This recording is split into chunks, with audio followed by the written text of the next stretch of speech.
Hello guys, इस video में हम रिएक्ट हुक फॉर्म को सीखने वाले हैं, जो हमारे रिएक्ट के ऐप में फॉर्म को हैंडल करने के लिए यूज़ होता है।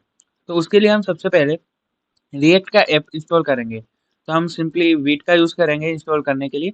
हमें ये वाली लाइन को कॉपी करना है और अपने कोड एडिटर में जाके टर्मिनल में उसे पेस्ट कर देना है। तो यहाँ पर मैंने सिंपली इंस्टॉल कर चुका हूँ। उसके बाद हम देखेंगे कि हम रिएक्ट हुक फॉर्म को कैसे इंस्टॉल कर सकते हैं। तो हमें सिंपली इस वाली वेबसाइट पे आ जाना है, रिएक्ट हुक फॉर्म, जो आप गूगल पे सर्च करोगे तो आपको मिल जाएगी सबसे फर्स्ट लिंक। तो उस पे गेट स्टार्ट करेंगे हम। तो हम सबसे पहले यहाँ पर इंस्टॉलेशन को बोला गया है, तो हम इंस्टॉलेशन के लिए ये वाली लाइन को अपने को टर्मिनल में पेस्ट कर देंगे। तो हमारे नोड मॉड्यूल्स में ये वाली लाइब्रेरी इंस्टॉल हो जाएगी और हमें कोड में पैकेज डॉट जेसन में ये डिपेंडेंसी में हमें वो दिखने लगेगा। यहाँ पर जैसे आपको दिख रहा है रिएक्ट हुक फॉर्म, इस तरीके से हम इसे इंस्टॉल कर सकते हैं। तो मैंने इंस्टॉल कर दिया है, आप लोग भी कर लेना। उसके बाद यहाँ पर एक एग्जांपल दिया है कि हमें कैसे यूज़ करना है, तो वो एग्जांपल हम देखेंगे। और आपको मेरे सारे कोड ये गेटअप पे मिल जाएंगे, जिसकी लिंक मैं डिस्क्रिप्शन में आपको प्रोवाइड कर दूंगा। और उसकी हम इसमें टेलविन सीएसएस का यूज़ करने वाले हैं।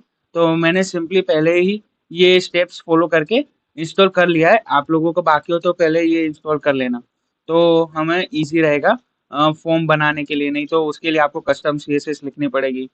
तो मैंने पहले से बना लिया है, तो सिंपली हम इसके कंपोनेंट्स में जाएंगे और लॉगिन फॉर्म वाला कंपोनेंट देखेंगे और उसे कॉपी कर लेंगे। तो यहाँ पर ये वाला सिंपली दिख रहा है, इसे ही हम कॉपी कर लेते। कोड में जाएंगे और यहाँ पर रिएक्ट, यहाँ पर आपको कोड दिख रहा होगा, सिंपली हमें ये डिव को कॉपी कर लेना है।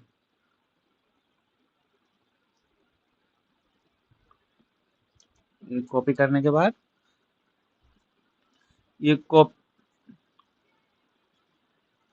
अपने कोड एडिटर में आएंगे और यहाँ पर सिंपली इसे पेस्ट कर देंगे, कंट्रोल F।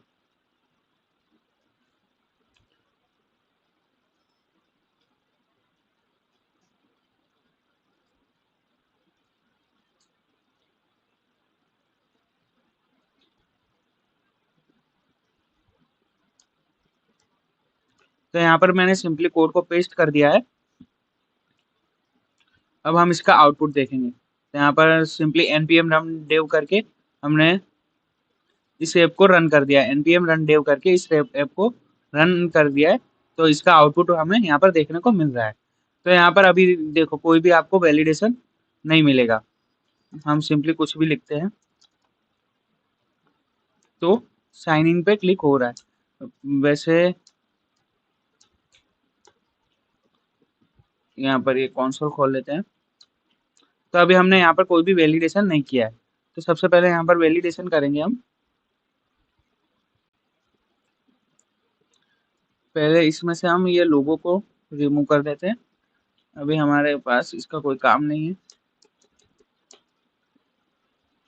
हमारा लोगो चला गया।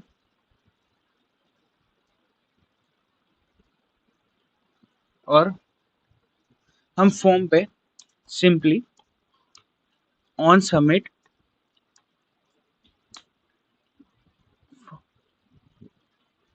इवेंट को कॉल करेंगे और हमारा कस्टम ऑन सबमिट फंक्शन पास कर देंगे, जो अभी मैंने बनाया नहीं है, मैं बनाऊंगा।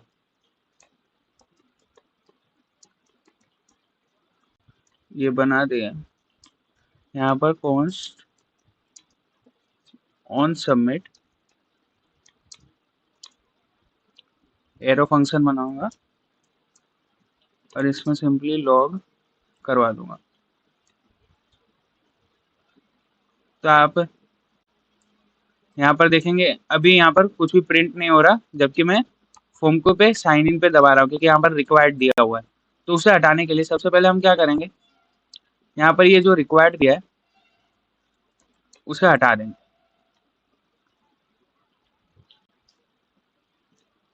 तो हमारा फॉर्म सबमिट तो हो रहा है, पर ये कुछ रीडायरेक्ट कर रहा है, तो उसे देखते हैं पहले।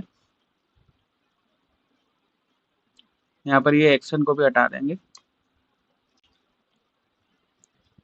और यहाँ से इस head को। अब मैं जैसे ही साइन इन पे क्लिक करता हूँ, अभी भी कुछ एरर आ रही है, उसे सॉल्व करते हैं। यहाँ पर मेथड दिए उसका भी कोई यूज नहीं है, तो उसे भी हटा देंगे। अब देखते हैं।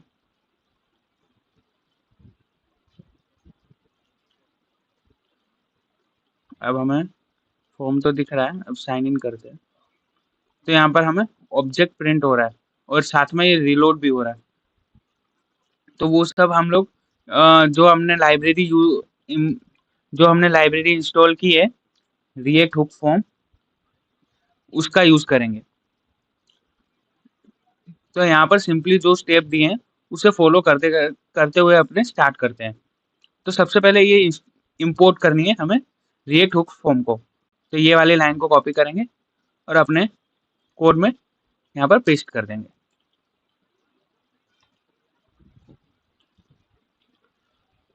यहाँ पर अभी कोई भी चेंजेस आपको दिख नहीं रहे हैं, उसके लिए हमें पहले हैंडल करेंगे इसे। तो यहाँ पर सिंपली हमने इंपोर्ट कर लिया है। अब आगे क्या करना है,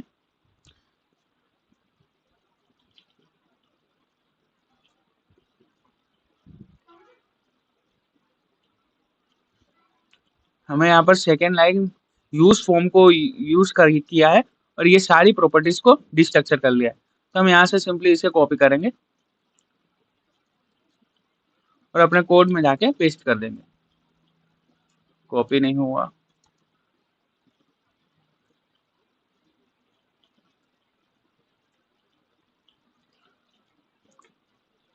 तो यहाँ पर मैंने सिंपली यूज फॉर्म को कॉल कर दिया और उसकी सारी प्रॉपर्टीज को यहाँ पर डिस्ट्रक्चर कर लिया है। तो हम इसमें रजिस्टर देखेंगे, हैंडल सबमिट देखेंगे। वॉच का भी यूज नहीं है, वो आपको मैं नेक्स्ट वीडियो में सिखाऊंगा कैसे यूज करना है, पर अभी इसे नहीं देखेंगे। हम ये 3 चीजों को देखते हैं और बाकी का हम बाद में देखेंगे, क्योंकि फिर वीडियो ज़्यादा लंबी हो जाएगी। तो इसलिए हम लोग पहले इतने का यूज़ देखते हैं, ठीक है। तो सबसे पहले हमें क्या करना पड़ेगा कि यहाँ पर जो हमने ऑन सबमिट दिया है ना, उसकी जगह हम ये हैंडल सबमिट को दे देंगे। तो यहाँ पर सिंपली हैंडल सबमिट दे दिया है। अब उसके अंदर जो आपने कस्टम अपना फंक्शन बनाया है कि आपका डेटा कहाँ पर जाना चाहिए, कोई एपीआई कॉल की है या कुछ भी किया है, तो उसके लिए हम अपना जो कस्टम फंक्शन बनाया है वो इसके अंदर कॉल करवा देंगे। तो यहाँ पर जाके सिंपली अपना फंक्शन का नेम पेस्ट कर देंगे और उससे कॉल करवा दिया। तो अभी इससे होगा क्या, चलो आउटपुट में देखते कोई चेंजेस अपने को देखने को मिले कि नहीं। तो यहाँ पर सिंपली कर दिया है। अभी देखो, अपने जब पहले साइन इन कर रहे थे तो अपना रिलोड हो रहा था, अब देखो रिलोड होना बंद हो गया है। यहाँ पर कुछ वार्निंग्स आ रही हैं, वो अभी देख लेंगे, क्योंकि हमने वैलिडेशन कुछ लगाया नहीं है तो उसकी वार्निंग्स है, तो उसे हम अभी देखेंगे और सही करेंगे। तो अब देखते हैं हम लोग वैलिडेशन कैसे लगाएंगे। तो वैलिडेशन लगाने के लिए सबसे पहले हम क्या करेंगे कि अपने ये रिएक्ट हुक फॉर्म वाली वेबसाइट पे जाएंगे और यहाँ पर देखेंगे कि उसने कैसे यूज़ किया है। तो यहाँ पर देखो, पहले रजिस्टर वाले प्रॉपर्टी को यहाँ पर डिस्ट्रक्चर कर लिया है और उसके अंदर जो आपको इनपुट का नेम रखना है, जैसे मेरा ना इनपुट का नेम है यूजर नेम, तो मैं यूजर नेम रखूंगा। यहाँ पर एग्जाम्पल दिया है, तो वो वैल्यू आपकी ऑब्जेक्ट में की की तरह स्टोर होगी। चलो देखते हैं एग्जाम्पल से, तो आपको ज़्यादा पता चलेगा। तो मैं इसे यहाँ पर सिंपली ऐसे कॉपी कर लूंगा, वैसे मैं चेंजेस कर दूंगा। तो फिर पहले यहाँ पर अपने इनपुट में जाके, यहाँ पर आपको सही से दिख रहा होगा, हाँ, तो मैं यहाँ पर ये मेरा इनपुट है, तो वहीं पे मैं पेस्ट कर देता हूँ। तो अब इससे होगा क्या, और यहाँ पर ईमेल दे देते हैं, ठीक है ना।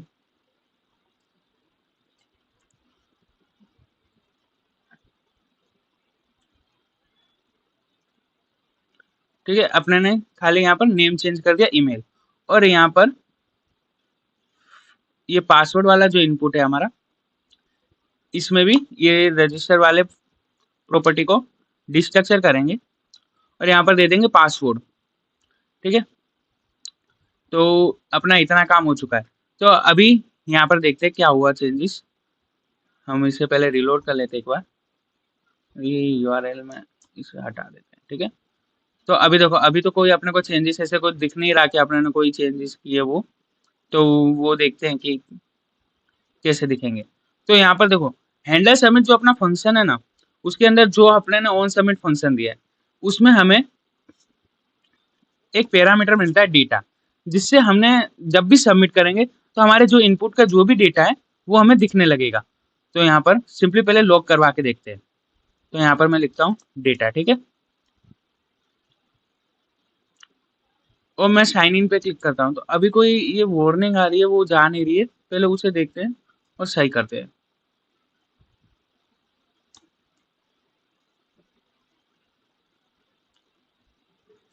हाँ, तो यहाँ पर मैंने एक गलती कर दी है कि ऑन सबमिट जो फंक्शन है उसे कॉल नहीं करना, सिंपली यहाँ पर पास करना है। ठीक है, तो मैंने पास कर दिया है। तो हमें इसके अंदर जो हमने फंक्शन पास किया है ना, उसके अंदर हमें एक पैरामीटर मिलेगा, उसके अंदर हमारा पूरे डेटा मिलेगा जो भी इनपुट फील्ड्स में है, जहाँ पर भी आपने रजिस्टर लगाया है वहाँ पर आपका डेटा मिल जाएगा। तो अभी देखते हैं हम लोग। जैसे मैंने साइन इन पे क्लिक किया तो अभी एम्प्टी था। तो देखो यहाँ पर देखो, मैंने इसका नाम क्या दिया था रजिस्टर का, ईमेल, ठीक है। फिर यहाँ पर दूसरे रजिस्टर को रजिस्टर किया था, उसका नाम क्या दिया है मैंने, पासवर्ड। तो यहाँ पर देखो मेरे एक ऑब्जेक्ट बन गया, उसमें की ईमेल है और पासवर्ड है। ऐसे हमारा डेटा स्टोर होगा इसमें, ठीक है। तो अब जैसे मैं यहाँ पर लिख देता हूँ कुछ, जैसे मैं लिख देता हूँ ये वाली मेल आईडी लिख देता हूँ, ठीक है। और यहाँ पर मैं पासवर्ड में कुछ भी लिख देता हूँ ऐसे, और साइन इन करता हूँ, ठीक है। तो अब देखो मेरे पास डेटा भी आ रहा है, ठीक है। इस तरीके से अब हमारा फॉर्म फॉर्म हैंडल करना कितना ईजी हो गया। पहले आप क्या करते, ऑन चेंज बनाते अपना, ठीक है, फिर उसे एक यू स्टेट बना के उसके अंदर स्टोर करते, तो वो कितना लेंदी हो जाता, और उसके अंदर ऑन चेंज के अंदर भी अपना खुद का फंक्शन बनाते, और वो फिर उसे भी हैंडल करते, उसके अपने एक ऑब्जेक्ट में सारा डेटा स्टोर करने के लिए सब सब ऑन चेंज पे आपको डिस्ट्रक्चर करना पड़ता है, न्यू वैल्यू ऐड करनी पड़ती, वो थोड़ा लेंथी हो जाता है। तो इससे अच्छा हम लोग इस लाइब्रेरी का यूज करके आसानी से काम कर सकते हैं, और इसमें एरर हैंडल करना भी बहुत ही आसान है। वो मैं आपको दिखाता हूँ कैसे। तो देखो अभी तक ये चल रहा है, पर कोई यूजर आपका ऐसा आया कि कुछ भी दिया नहीं और साइन इन कर दिया, तो क्या होगा, एम्प्टी डेटा जाएगा, और फिर एपीआई में से एरर आएगी, तो ये तो अच्छी बात नहीं है ना। तो उसके लिए हम क्या करेंगे, देखो ये जो हमारा रजिस्टर है ना, हम इसी के अंदर वैलिडेशन भी लगा सकते हैं। तो पहला तो हमारा हो गया नेम, उसके बाद हमें जो वैलिडेशन लगाना है वो लगा सकते हैं यहाँ पर। तो मैंने पहले करली ब्रैकेट ओपन कर लिया है, यहाँ पर मैं लिख देता हूँ रिक्वायर्ड ट्रू, ठीक है। और पासवर्ड में भी मैं क्या कर देता हूँ, रिक्वायर्ड ट्रू। ये दोनों चीजें कर दी, खाली अभी मैंने क्या किया, रिक्वायर्ड ट्रू किया है। तो अब देखना क्या होगा, मैं जैसे ही साइन इन करूंगा ना, तो उसने देखो मेरे ये वाले इनपुट पे फोकस कर दिया है कि आपने ये अभी भरा नहीं है, पहले कंप्लीट करो, यहाँ पर कुछ टेक्स्ट डालो, उसके बाद हम साइन इन। अब देखो मैंने यहाँ पर कोई भी टेक्स्ट डाल दिया, अब मैं साइन इन करता हूँ। तो ये पहले ईमेल वाला वैलिडेशन यहाँ से हटा देते हैं, यहाँ पर टाइप ईमेल की जगह टेक्स्ट कर देते हैं, ठीक है। अब थोड़ा सही रहेगा।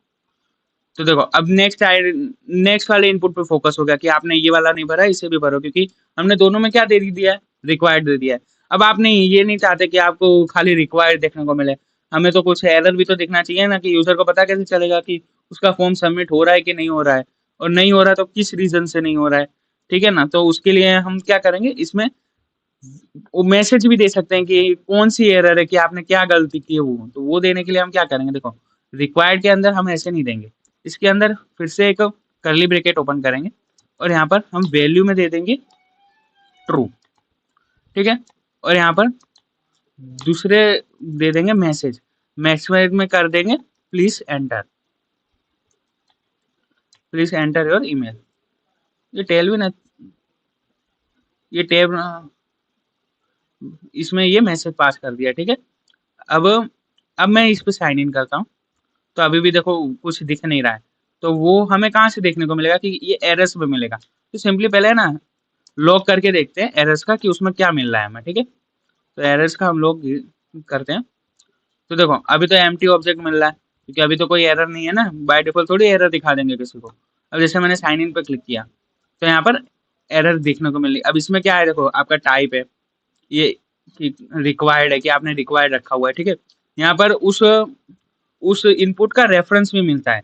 अब रेफरेंस क्या, कि आपको रेफरेंस में अगर आपको एरर आ रही है, तो आपको कोई जैसे इनपुट कि मतलब फोकस पे लाल करवा देना है, कि कोई आपको कोई भी मतलब सीएसएस चेंज करनी है उसकी, तो वो सब भी कर सकते हो। और यहाँ पर अपने को मैसेज मिलता है, तो अपने को सिंपली अभी मैसेज का ही काम है, ठीक है। नहीं तो मैं ये रेफरेंस रेफरेंस करने बैठूंगा ना, तो आप बहुत लेंदी वीडियो हो जाएगा। तो अपने स्टार्ट करते हैं, ठीक है। तो अब हमें सिंपली हमारे पास काम क्या रहेगा कि इस मैसेज को प्रिंट करवाना है। तो प्रिंट करवाने के लिए हम क्या करेंगे, यहाँ पर है ना, ये जो हमारा एक इनपुट पर इनपुट का क्या है, डिव्स है। तो उसके अंदर हम क्या करेंगे, एक कर्ली ब्रैकेट ओपन करेंगे सबसे पहले और देखेंगे एरर्स में अपनी एरर कौन सी है, ये ईमेल वाली है, तो ईमेल देंगे। ठीक है, अगर ईमेल होए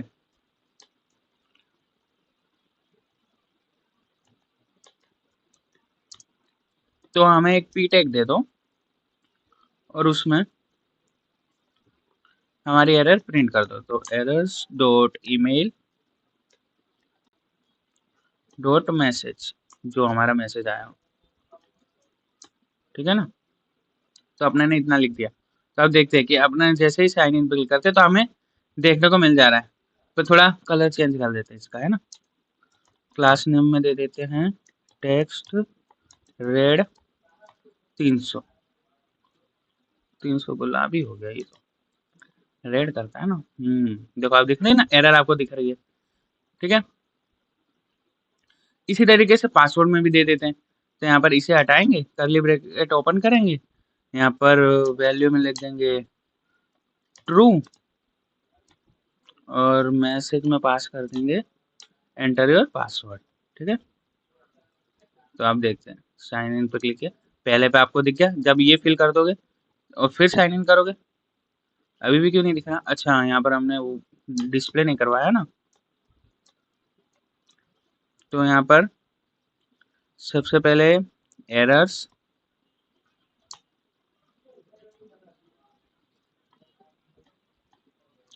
डॉट पासवर्ड, पासवर्ड ही है ना। हाँ, अगर एरर डॉट पासवर्ड है तो एक पी टैग दे दो और उसमें हमारी एरर डिस्प्ले करवा दो। तो errors dot password dot message, जो हमारा मैसेज है, क्योंकि मैसेज क्यों लिखा आपको पता होगा, मैंने एरर्स में आपको दिखाया, रुक जाओ दिखा देता हूँ एक बार और। यहाँ पर देखो एरर्स में आपको बहुत सारी चीजें मिल रही है, आपका टाइप कौन सा है, उसका रेफरेंस मिल रहा है, मैसेज अपने को तो पर्टिकुलर मैसेज दिखाना है ना, तो इसलिए यहाँ पर मैंने मैसेज लिखा है। ठीक है, तो यहाँ पर मैसेज मिल जाएगा, इसका भी कलर चेंज कर देते हैं, क्लास नेम रेड, टेक्स्ट लिखना पड़ेगा, टेक्स्ट रेड 500, 50 नहीं 500, साइन इन। अब देखो दोनों जगह आपको एरर देखने को मिल रही है। अब जैसे कोई भी एक फिल कर दोगे एरर गायब हो जाएगी, दूसरा फिल कर दिया एरर गायब हो गई। तो अब अगर मैंने फिल किया है तो हमें देखो डेटा प्रिंट होकर मिल रहा है, यहाँ पर देखिए, है ना। पहले इसे इस लॉक को हटा देते हैं यहाँ से। ठीक है ना, थोड़ा टेक्स्ट बड़ा कर दूँ तो आपको सही से दिखेगा। इसका काम नहीं है, इसे बंद करो। ठीक है ना, तो देखो अगर मैं बिना लिखे अब साइन इन करता हूँ तो हमारे पास एरर्स देखने को मिल गए यहाँ पर। अब जैसे मैं फिल कर देता हूँ ये वाला और फिर भी एंटर मारता हूँ तो अभी भी हमारे पास एरर है, इसलिए कोई भी डेटा प्रिंट नहीं हो रहा। चलो ये भी फिल कर देते हैं, ये फिल कर दिया। अब मैं साइन इन करता हूँ तो यहाँ पर देखो डेटा मिल गया। अब वो डेटा के साथ आपको कैसे भी जो भी काम करना है, जैसे भी खेलना है वो खेल सकते हो, तो वो काम आप कर सकते हो। ठीक है, और अभी तो ये मैंने बेसिक्स इसमें बताया है, नेक्स्ट वीडियो में थोड़ा एडवांस बताऊंगा, क्योंकि अभी तो क्या है आपके पास अभी एक ही डेटा है। अगर बाई चांस आपके पास यहाँ एपीआई होती तो लोड होने में भी तो टाइम लगता ना, तब तक क्या करते आप, मतलब वो अगर यूजर होगा वो तो बटन पे क्लिक करता ही रहेगा, है ना। जैसे आपने यहाँ पर साइन इन किया और अगर एपीआई में से कुछ रिस्पॉन्स आने में टाइम हो गया, तब तक तो यूजर कितनी बार साइन इन कर देगा। तो यहाँ पर कोई जैसे लोडिंग का बटन या कुछ लगा सकते हैं, तो वो सब मैं अपने नेक्स्ट वीडियो में देखेंगे। आज के लिए हम इतना ही रखते हैं। और इसका कोड आपको मैंने बता दिया, इसमें कोड डिस्क्रिप्शन में लिंक भी दे दिए, तो वहां से भी आप मतलब कोड ले सकते हो। ठीक है, और हाँ, आपको मेरा वीडियो अगर पसंद आया हो तो लाइक और सब्सक्राइब जरूर कर देना। और हाँ, गिटहब पे भी फॉलो कर लेना मेरे को, तो क्या आपको कोड्स मिलते रहेंगे। मिलते हैं कोई नेक्स्ट वीडियो में।